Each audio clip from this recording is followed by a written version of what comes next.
ელონ მასკის კრიტიკა, გინება, მისი პოზიციების დაწუნება, რასაკვირველი არის ძალიან იოლი. იგი იმდენ შეცდომას უშვებს ობიექტურადაც, არათუ ჩვენი გაგებით, არამედ ობიექტურადაც, რომ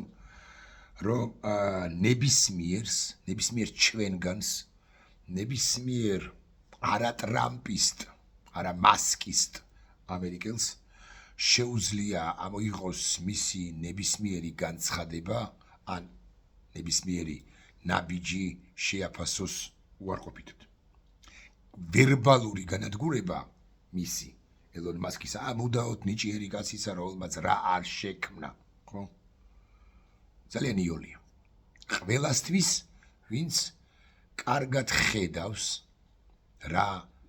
რას სჩადის ამერიკის დღევანდელი ადმინისტრაცია, ამავე დროს ელონ მასკს აქვს განუსაზღვრელი, მოდი ასე ვიტყვი, ძალაუფლება, იმგვარი ძალაუფლება, რომელიც ამერიკას აზიანებს ახლაც და აზიანებს მომავალში მინიმუმ 4 წლის განმავლობაში ელონ მასკი იქნება ერთ-ერთი მმართველი, თუ მთავარი მმართველი არა, ტრამპი მთავარი მმართველია, რასაკვირველია, მაგრამ განუსაზღვრელი ძალაუფლება აქვს რა ელონ მასკს, ან თავისუფლებს რა ათასობით საჯარო მოხელეს ნებისმიერი სამსახურიდან. ელონ მასკს აქვს კვერთხი, რომლის შედეგადაც ამერიკის ინსტიტუციები შეიძლება ისე არა დაანგრიოს, არ ვიტყვი, ისე დააზარალოს, რომ უკვე შემდგომ ადმინისტრაციას მაინც და მაინც დემოკრატების კი არა, საერთოდ after ტრამპის შემდგომ მოსულ ადმინისტრაციას ძალიან მეტად გაუჭირდეს ამერიკის ძლევამოსილების აღდგენა, მოდი ასე ვიტყვი. მეორე მხრივ ხა ვაკრიტიკებთ ამ ელონ მასკს და ასეც უნდა ვიქცეოდეთ, მაგრამ რა აკლდება მას ამით? საქართველოსთან კრიტიკით საერთოდ არაფერი აკლდება. შეერთებული შტატებიდან კრიტიკით აკლდება, რა თქმა უნდა, მისი პოპულარობა ეცემა, აქციების ფასი ეცემა, ის ღარიბდება ბჭყალებში 120 მილიარდს, ანუ 100 მილიარდი რო დაკარგოს, კარგავს 20 ბიძინა ივანიშვილს. ბიძინა ივანიშვილსაც აქვს 20 იმდენ ქონებას, ხო? მაგრამ თავისი 350 მილიარდი მას რჩება და ეს ძალაუფლებას რჩება, ბერკი, აკი გითხარით კიდეც. კვლავ ვიმეორებ, ჩვენ ელონ მასკი რასაკვირველია უნდა ვაკრიტიკოთ, ჩვენ სოფლიო საზოგადოებას გულისხმობ, უნდა ვამხილოთ, რასაკვირველია უნდა დავუწუნოთ მას ესა თუ ის ქმედება თუ განცხადება და მუდმივად პულსზე უნდა გვეჭიროს ხელი და მუდმივად საცერში გავატაროთ ის და არა მხოლოდ ის.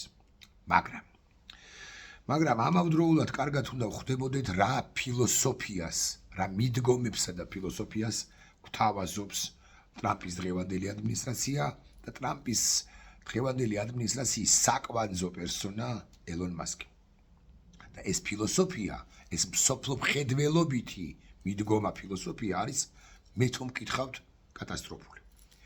ეხლა მე გავხსენი ვიკიპედია, ჩავწერე ქართულად ცხადი, ისე რაც ვიცოდი, მაგრამ მოდი მაინც ესეთი ბჭყალებში ოფიციალური, ფორმალისტური განმარტებით გავიდეთ ფონს ფორმალისტურ განმარტებას შემოგთავაზებ და წავიკითხავ. ჯერ რაზე ვსაუბრობ, ოდნავ მოგვიანებით გეტყვით. უნარი იმისა, რომ გაგებულ იქნეს სხვა ადამიანთა ქცევა და დამოკიდებულება. რამდენადაც ისინი საკუთარ გამოცდილებაში შეიძლება არსებობდეს, სიმბოლისტ ინტერაქციონისტები, ჯორჯ მიდი და სხვები, ამას განიხილავენ როგორც სხვათა როლების ათვისების პროცესს, რაც სოციალიზაციის არსს შეადგენს. ამის, არ ვასახელებ ამ სიტყვას ჯერჯერობით, შინაარსი ვებერთან მოიაზრება ცნებაში ფერშტეინ. მე შესაძლოა ვერ გამოვთქვა კარგად გერმანულად, რომელიც ნიშნავს გაგებას და თანაგანცდას. თანაგანცდის მეშვეობით უზრუნველყოფს სხვათა ემოციური, არარაციონალური ქმედებების საზრისთა ადეკვატურ წვდომას. ეხლა ბუნებრივია ეს გრძელდება, მიხვდებოდით რა საკვირველია რომ საუბრობთ ემპათიის გრძნობაზე, ემპათიაზე. ხო და აი ეს მასკი ამბობს რომ ანუ ერთ-ერთი მთავარი პერსონა თუ მთავარი პერსონა არა შეერთებული შტატებისა ამბობს რომ როგანთან პოდკასტში აი ეს ცნობილი როგანი როა რომელსაც მილიონობით ფოლოვერი ყავს და ალბათ ყველაზე პოპულარულია ტაკერ კარლსონზე მეტადაც კი და სხვებზე მეტადაც რომ ეს მასკი ამბობს რომ ემპათია არის სუსტების თვისება. წარმოგიდგენიათ, ემპათია არის სუსტების თვისება. რა ასადასტურებს ეს? ამგვარად უდგებოდა საკითხს გაგიკვირდებათ და ორი რეჟიმი. ფაშისტური, რომელიც ამბობდა რომ არა თანაგრძნობა ნუ გექნებათ იმ ადამიანების მიმართ, ვისაც მე ვჩაგრავ. ნუ გექნებათ, ვის წინააღმდეგაც მე ვიყენებ ჩემს რეპრესიულ უზარმაზარ მანქანას და მეორე რეჟიმი, ეს არის ბოლშევიკურ კომუნისტური, რომელიც ასევე მსგავსად ფაშისტებისა ამბობდა რომ ემპათია, თანაგრძნობა, თანაგანცდა, ჩავხედე უბრალოდ რომ არ შემშლოდა და ცხადი არც შემეშლებოდა, არ უნდა გქონდეს. როგორც ჩანს ეს მოსწონს ტრამპს და როგორც ჩანს ამგვარი იქნება სამწუხაროდ იქნება შეერთებული შტატების როგორც უმძლავრესი ქვეყნის მიდგომები საკითხების მიმართ თანაგანცდას ხოლო შორის არ უნდა გქონდეს შეერთებულ შტატებს უკრაინელთა მიმართაც ჩვენი ვლოგი ხო უკრაინას შეეხება მეტწილად რა საკვირველი სუსტია უკრაინა და ის უნდა დაიჩაგროს სუსტია უკრაინა და თუ განადგურდება სუსტი არც ეს არ არის პრობლემა ასე ღიად ამას ვერ ამბობენ ხანდახან ბალანსდება განცხადებები ხანდახან ის იგივე მასკი ამბობს რომ ერთის მხრივ თქვა რომ Starlinks ის მომსახურებას ახლა მე შევუწყვეტ უკრაინას და მე ნახეთ რაც დაემართებაო მეორე დღეს ზეწოლის მედიაში მეინსტრიმ მედიაში ატეხილი ერთი აჟიოტაჟის შემდეგ ოდნავ გამოასწორა მაგრამ არსით და ფილოსოფიით მასკი ისევ როგორც ტრამპი არ იცვლება ტრამპზე ოდნავ მოგვიანებით სწორედ უკრაინის კონტექსტში ახლა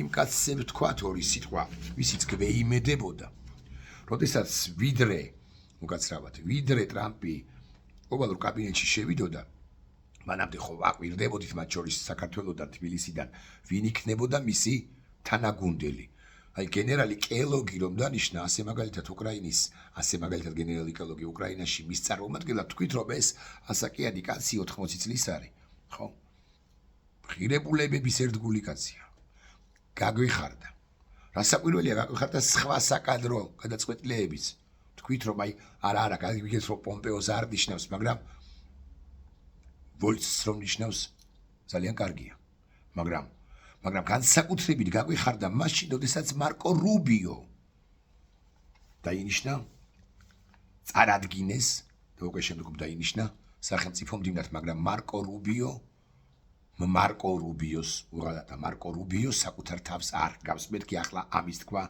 მინდა და ამ მარკო რუბიომაც რომელიც გამორჩეულია თავისი ბოლო დროს გამორჩეულია თავისი ძალიან ცუდი განცხადებებით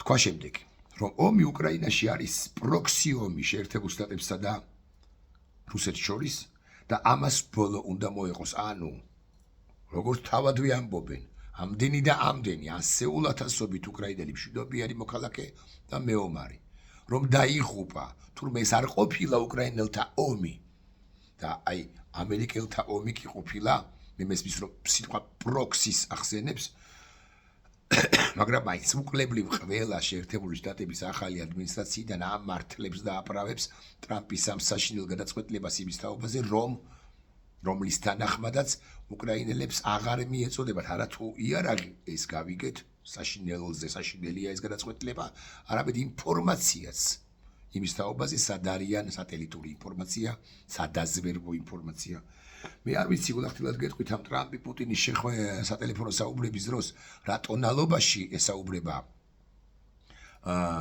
პუტინი ტრამპს ალბათ ეხა არ უყვირის ცხადია მაგრამ ის თხოვს რომ თუ გინდათ რომ ჩვენ ანუ რუსებმა მოლაპარაკებებისკენ გადავდგათ ნაბიჯები, სულ მინიმუმ აღარ უნდა მიაწოდოთ უკრაინელებს, არო ჩვენ მტრებს, არო მათ მტრებს, სადაზე რო ინფორმაციები. ჩვენი ჯარის განთავსების თაობაზე როგორც ჩანს საერთოდ მივდივართ იქამდე, რომ ვიდრე გენერალური მოლაპარაკებები შედგება, ამაზეც ვიტყვი 2 სიტყვას, 3 სიტყვას, რომ ამერიკის შეერთებული შტატები, მოდი ასე ვიტყვი, ამარჯვებინებს, გარკვეულ დონემდე ამარჯვებინებს რუსეთს. დიახ, უკვე აღარ არის დღის წესრიგში, ან ნაკლებად არის დღის წესრიგში სასარგებლო მინერალების, წიაღისეულ მინერალების, საბადოების საკითხი. ახლა უკვე სხვა რამ ისმის ვაშინგტონიდან და ახლა ლაპარაკობენ სწორედ ამ სამშვიდობო შეთანხმების ჩარჩოზე, პრინციპებზე, რომლებიც კარგად ვერც ვერავინ ვერ გაიგო, მაგრამ პრაქტიკა ადასტურებს, რომ ტრამპი სულაც არ უყურებს კონფლიქტს ისე როგორც მთელი ცივილიზებული და ემპათიაზე დაფუძნებული სამყარო, პირველ ყოვლიც რასაკვირველია, უკრაინა, ევროპა, ხო? და უყურებს მართლა დილ გარიგების ფორმატში. ოდნავ მოგვიანებით მე ერთი მნიშვნელოვანი პერსონის ბოდიშს ვიხდი.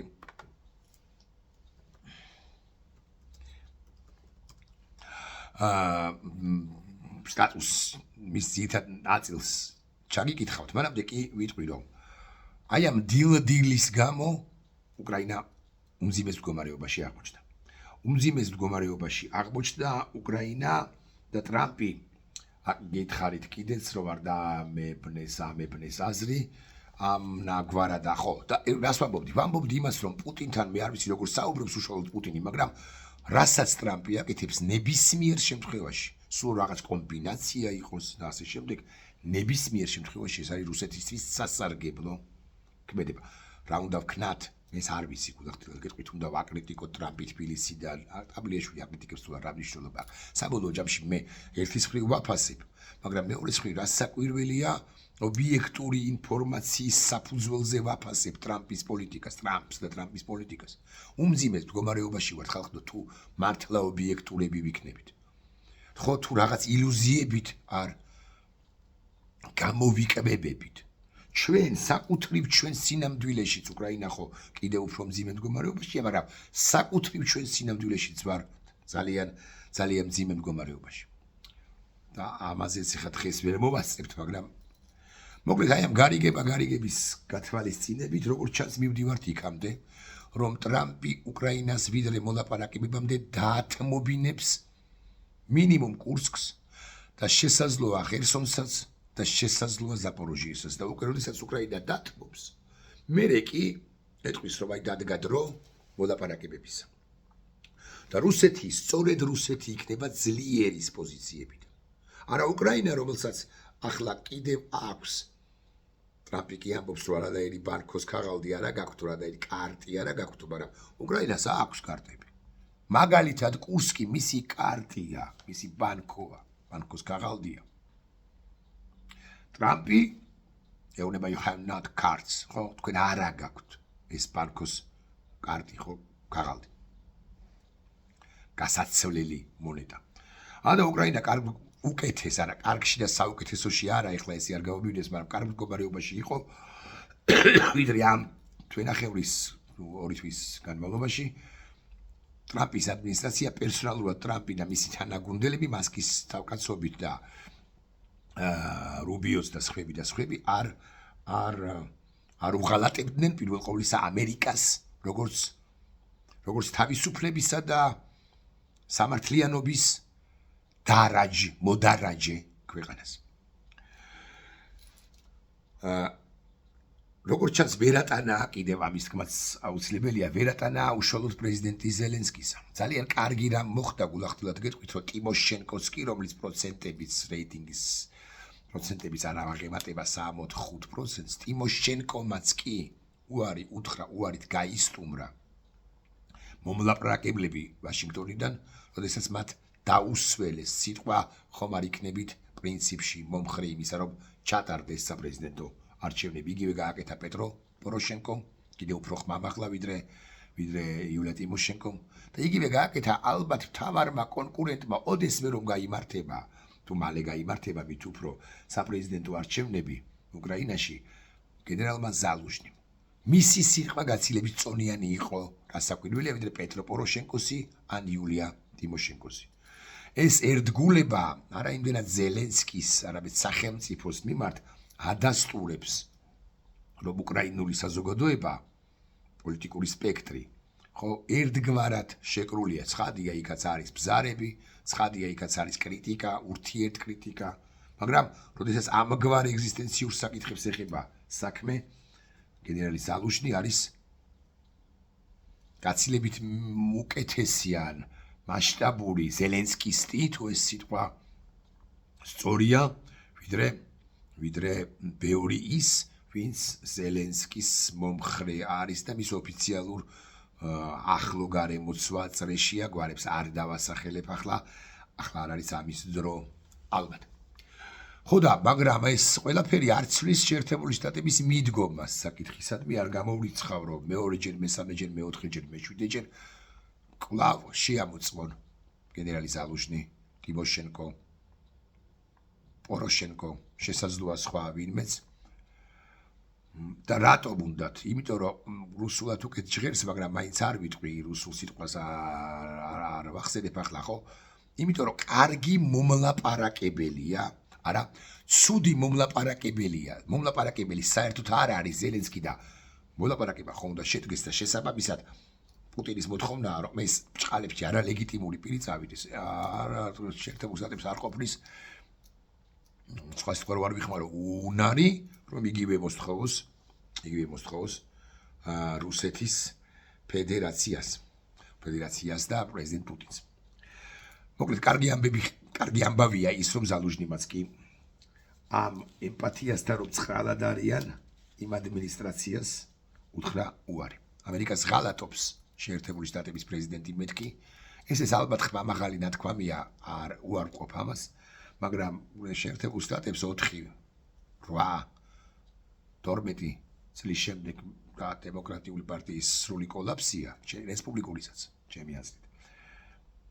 შეერთებულ შტატებში ძალიან რომ გაუჭირდება ახლა თავიდან ამოქოქვა, იმ ათასობით კაცის დაბრუნება ადმინ რესურსში, ახალი კადრების დამატება, მასკის მიერ დანიშნულების პირდაპირ მნიშვნელობით გაყრა და ასე შემდეგ, ახალი მოსამართლეები, ნამდვილი მოსამართლეების დანიშნა, იცით თქვენ რომ მოსამართლეებთან იმართებაშიც პრობლემებს ქმნის ადმინისტრაცია შეერთებული შტატებისა. მოკლედ ეს ყველაფერი რომ ძალიან რთულ კონტურებს მიიღებს და შიგ თავსაც ეს ფაქტი. ამასობაში ევროპა მოასწრებს კი ის გადაიარაღებას და საკუთარი იმ დეკლარირებული პრინციპების დაცვას, რომლებიც გასაკვირველია სწორია. უკრაინის კონტექსტში და ევროპის უსაფრთხოების კონტექსტში პორტუგალია ნაკლებ საფრთხეს გრძნობს ვიდრე ესტონეთი. და თუ არის ერთიანი ევროკავშირის სივრცე, პორტუგალია ისეთივე კონტრიბუტორი უნდა იყოს ესტონეთის უსაფრთხოებისა, როგორც გერმანია ან ესპანეთი, რომელიც პორტუგალიის მეზობელი სახელმწიფო. რაღაცა ამ თემაზე ვსაუბრობთ, მე უნდა ჩაგიკითხოთ, სულაც მოვასწრებ თუ არა, ძალიან ვრცელია სიმართლე გითხრათ. არ ვიცი.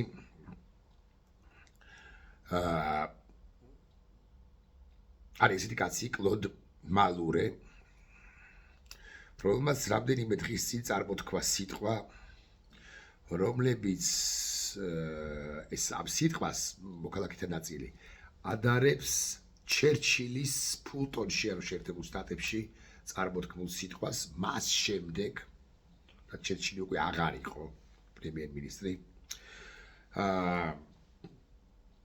სხვა სიტყვებსაც ადარებენ.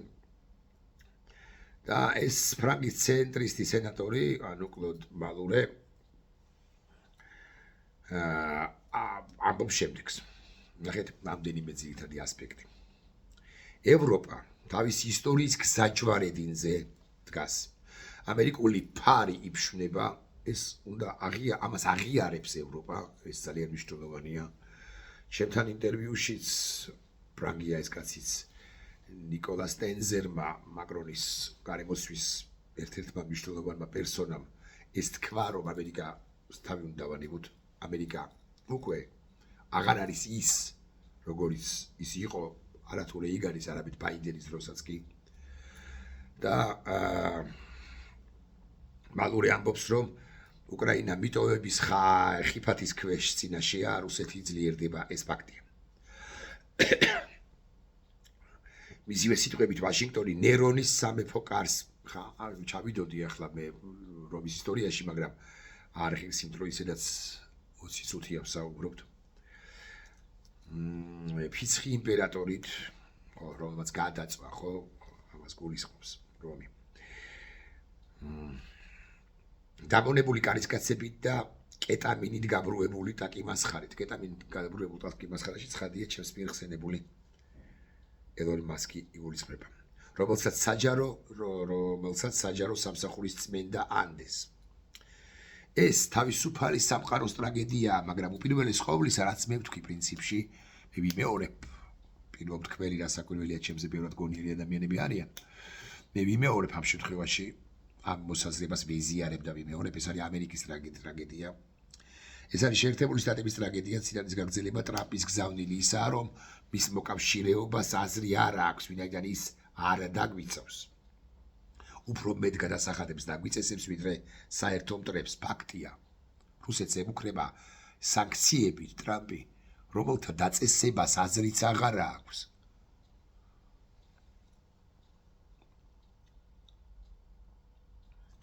აგზელებ ხა რაღაცები გამოვტოვოთ, ხო, შეერთებული შტატების ისტორიაში არც ერთი პრეზიდენტი არ დანებებულა მტერს.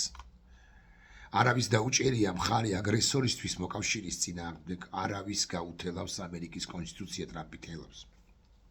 როგორც ამერიკის დემოკრატია ამას რამდენად დიდ წინააღმდეგობას გაუწევს, მე გლახდილად გეტყვით უკვე ეჭვმეპარება მესმის, რომ იქ არიან ძირძველი სენატორ კონგრესმენები და არა მხოლოდ ვისაც ენდობა ამერიკული საზოგადოების ნაწილი, ან ვინც განსაზღვრავს სულისკვეთებას, ჯერაც რეიგანისტები თუ გნებავთ ესე ვიტყვი რესპუბლიკურ პარტიაში. მაგრამ ამ ხელა ძალაუფლება მიცემული მასკისთვის და ამ ხელა ძალაუფლება დატოვებული საკუთარი თავისთვის და ასეთი მკვეთრი რადიკალური გადაწყვეტილებები აზრზეც ვერ მოდიან ეს ადამიანები, რომლებსაც შესწევთ ალბათ უნარი, რომ შეუპირისპირდნენ ტრამპს. და რომც მოდიოდნენ აზრზე აი ამ ტემპში, ხო, საოცარ ტემპს გვთავაზობს ტრამპი, მექანიზმი სიტყვის გარდა მექანიზმი არ არსებობს შეპირისპირებისა. ხა მართლა ხო გამოიყვანე ხა იმ თეთრი სახლიდან.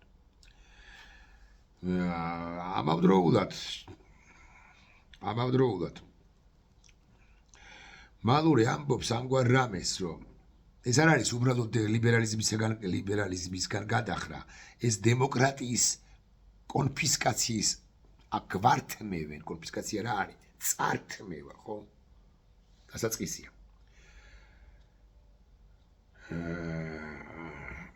ის აგზელებს, მე მჯერა ამერიკის დემოკრატიის სიძლიერისა და ქვეყანა უკვე გამოხატავს პროტესტს, მაგრამ ერთ წელში ტრამპმა უფრო მეტად დავრუ ამერიკას, ვიდრე წინა პრეზიდენტობის 4 წელიწადში, არ იგულისხმება 4 წლამდე.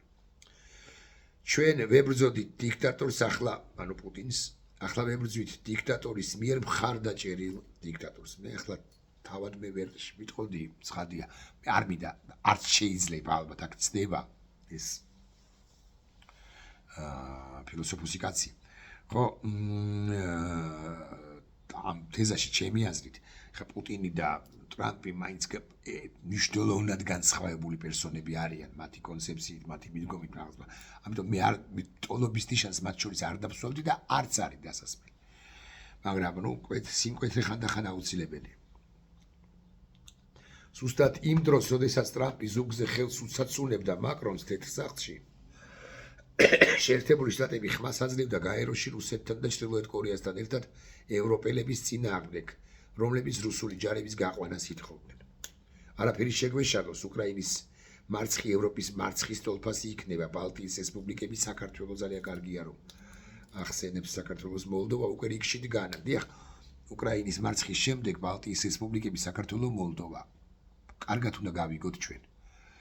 რაც არ უნდა ძლიერები ვიყოთ, ესეც არის, ეს მიდგომაც არის. რუსეთი თუ მოინდომებს, ის შემოიჭრება, მაგრამ გავიგეთ ეს ყველაფერი. მაგრამ სუსტის დამარცხება არის გაცილებით იოლი და სუსტთან უფრო შედის რუსეთის იმპერია. სუსტს უფრო უბედავს. აი ახლა შედარებით, მოდი სხვანაირად ვიტყვი, მან შეიძლება გამოსცადოს ბალტიის სახელმწიფოების თავდაცვა და უსაფრთხოება. მაგრამ ესეთ პირდაპირ ინტერვენციით ესტონეთში, ლიტვასა და ლატვიაში ის ვერ შევა. კი, ეს იქნება ჰიბრიდული ოპერაციები, ეს იქნება საინფორმაციო კამპანიები, რომელიც ისინი საწარმოებს, ეს იქნება მისი მცდელობა, რომ გაარღვიოს დემოკრატია ლატვიაში, ესტონეთსა და ლიეტვაში, მაგრამ კონვენციური ომით, ტანკით, თვითმფრინავით ის ვერ წავა ნატოს სახელმწიფოზე. რატომ? იმიტომ რომ ეს სახელმწიფოები ძლიერები არიან, იმიტომ რომ ნატოს კოლგა მათ ხურავთ. ჩვენი უსაფრთხოების გარანტია იყო და არის სწორედ როგორღაც ბოდიში სიტყვისთვის შეტენვა იქ, სადაც რა სივრცესაც ვერ ესხმის რუსეთი, თუმცა ის ისეთი თავზე ხელაღებულია, რომ შეიძლება დაესხას, მაგრამ აქ უკვე ამოქმედდებოდა მეხუთე მუხლი, ყველაფერი ნორმალურად რომ მიდიოდეს. ამიტომ ჩვენ სუსტები კი არ უნდა ვიყოთ, ჩვენ უნდა ვიყოთ სწორედაც რომ ძლიერები. იცით რატომ კიდე ყველაფერთან ერთად, რომ უკვე შემდგომ თაობებს იმ შემთხვევაშიც კი თუ უმარცხდებით და ვუტოვოთ მემკვიდრეობა ბრძოლისა, კაკუცე ჩოლოხაშვილი დამარცხდა, ხო, ასეა. მაგრამ 88-ში, 7-ში, 8-ში, 9-ში რომ გამოიტანეს პლაკატი, რომელზეც იყო და პირველ არიცოდა ცხადია, ვინ იყო, ხო, ამ პლაკატზე, ფოტოსურათზე, კაკუცე ჩოლოხაშვილისა, როცა ვიკითხეთ, მეც მათ შორის 99-8-ში, რომ ვიკითხე, ვინ არის ეს კაცი მეთქი, ეს ულაშებიანი კაცი მეთქი, მითხეს, რომ ეს არის კაკუცე ჩოლოხაშვილი, მაგრამ მაშინ ვიკიპედიას ვერ ვნახულობდი, მაგრამ ლიტერატურას გადავხედე. აჯარო ბიბლიოთეკაში ვიღაცამ მითხრა, ვიღაცამ დამარიგა ჭკუა კი არა, მასწავლა, ასე შემდეგ და გავიგე, დავიწყე უკვე გაგება ისტორიკოს ვკითხე, შემიძლია დავასახელო ჩემი ისტორიის არჩეულებული მასწავლებელი და ასე შემდეგ სკოლის. ხო, მითხრეს. მე დავინტერესდი ამ მეტი გავიგე, ყველაფერი არ ვიცი ცხადია, ხო, ისტორიკოსებმა ბევრად მეტი იციან, მაგრამ საკმარისი ცოდნა კი მაქვს და რატომ მას დაეფუძნა უკვე შემდგომ დაეყრდნო როგორც სიმბოლოს წინააღმდეგობისა. საქართველოს წინააღმდეგობის ისტორია უკვე ჩვენს დროებაში. პუტინის მიზანია ბოლო მოუღოს მსოფლიო წესრიგს, რომელიც შეერთებულმა შტატებმა და მისმა მოკავშირეებმა დააფუძნეს 80 წლის წინ და რომლის უპირველესი ამოცანაა ტერიტორიების ძალადობრივი მიერთების არ დაშვება. შოკი ძლიერია ვახტები, მაგრამ საჭირო ევროპელები მიხვდნენ, რომ უკრაინის გადარჩენა და ევროპის მომავალი მათ ხელშია, ჩვენ უნდა ავაშენოთ აქამდე უგულებელყოფილი ევროპული თავდაცვა, რომელიც გავწირეთ 45 წლიდან მოყოლებული ამერიკული კოლგის სარაცლოდ თუ იმ მომენტში 45 წელს გადავდეთ ამ კომპიუტერს. ევროპა იზოლებული იყო, რომ აეშენებინა ევროპული თავდაცვა ამერიკული კოლგის ქვეშ. ესეა, სხვა თუ არაფერი, მარშალის გეგმის გამო და სხვა თუ არაფერი ამერიკის შეერთებული შტატები ოღონდ გაღმა არსებული ქვეყანა იყო გადარჩენილი ასე პირდაპირ კონვენციურ ომს ფაშისტებთან, ხო, გერმანიასთან. რამდენადაც ის იყო შორს.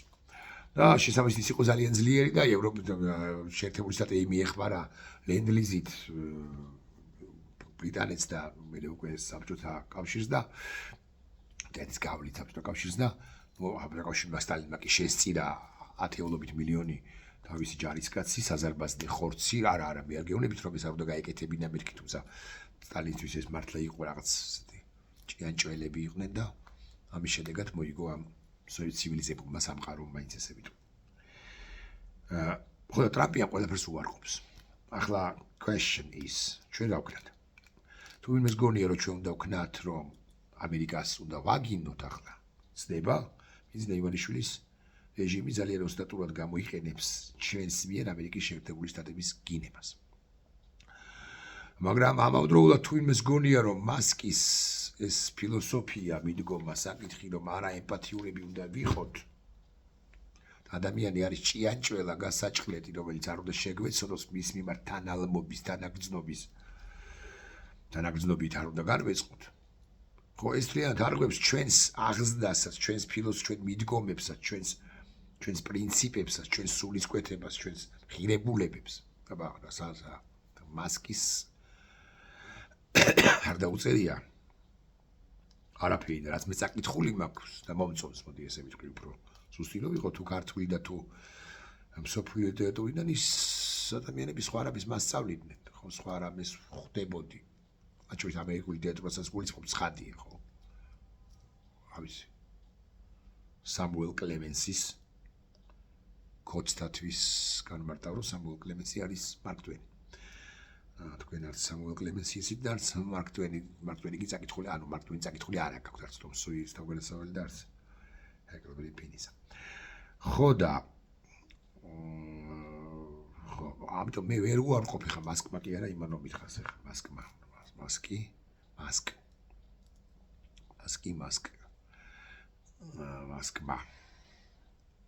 მასკმა. ვაპრონე მასკ. უკრაინას რაც შეეხება რომ დაუბრუნდეთ უკრაინას და ამოვწუროთ.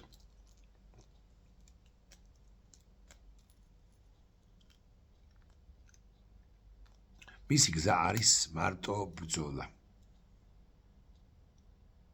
ბოლომდე ბრძოლა. გადაგორდება ტრამპის პერიოდი, როგორღაც გადაგორდება. და ამასობაში ჩაძაღლდება ის, ამასობაში ოდნავ ადრე ჩაძაღლდება ისიც ჩვენგან ჩრდილოეთში რომ ცხოვრობს და რო იმალება და შეშლილი როა და შლეგი როა და